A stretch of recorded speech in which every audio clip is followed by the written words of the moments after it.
Welcome back to Tech Garage, presented by RockAuto.com. Now, we promised you we're going to dig deep into the systems, and boy, this one is going deep. We're taking brake lines and brake hoses to the new level. Welcome to Garage Ed. Let's talk about brake hoses. That's where we're going to start.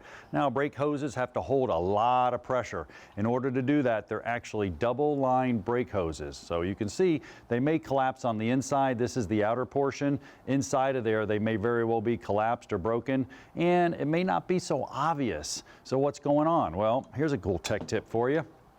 Your brakes are locked up. I can't move the caliper whatsoever. I can't move the rotor. I'm trying to spin it. The wheel won't turn. Get the car up in the air safely with a jack stand. Come over to your brake bleeder right here. Take a wrench, crack your brake bleeder open. And when it's open, if your rotor starts to spin, well, that means that your line's collapsed and the fluid can't go back and it's holding it. Now, if you crack the bleeder and then the rotor doesn't move at all, that means that your caliper seized up and you're going to have to replace the caliper. That trick works every single time. Let's talk a little bit about brake lines. There's two different types of flares. There's a double flare and there's a bubble flare. So I'm going to demonstrate the actual double flare for you. I went and got this little cutter here.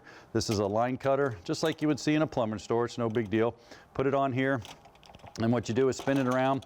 Every time you spin it around, I'm just getting a little tighter, a little tighter, and a little tighter. I keep turning this outside knob, and eventually, just like that, it's going to cut it. Now on this side, you have a little deburring tool. So I'm going to take that right there, run it in there, make sure I don't have any burrs in the line whatsoever.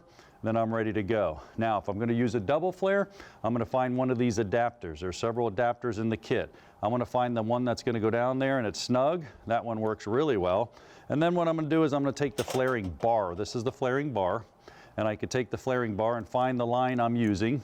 And I can open it up here, put it into the line that I'm using, come down, clamp on it.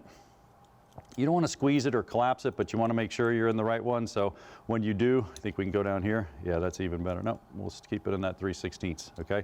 I'll come back here, take the flaring bar, and I'll tighten it up. But the trick is right here, I'm going to put the tool on it. And what I'll do is I'm going to bring the line down to line up with the tool right there.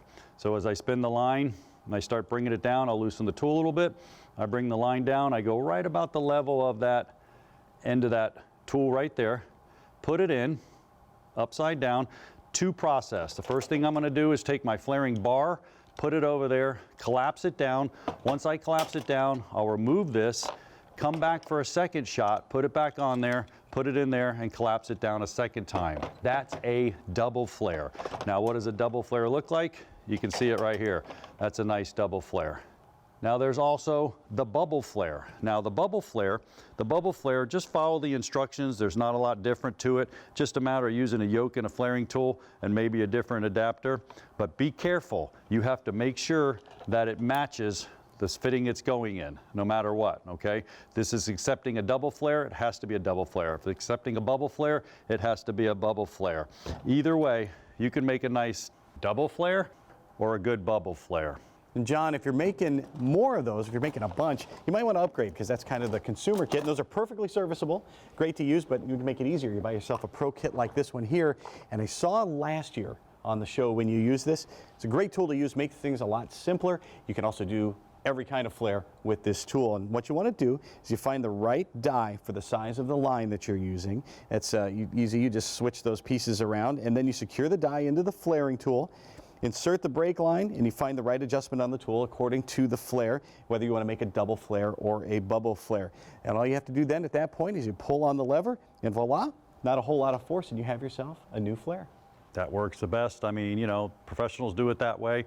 Sometimes you're going to have to flare lines. I mean, it's not an easy thing. Dave, I walked out of the parts store. I was in a dealership years ago, and then I go to the parts counter, and they say, here's your brake lines, have fun. I'm like, no, man, I don't want to do all that mess. So I had to learn how to flare. It's a good practice. Well, there's an even easier way to do it, John.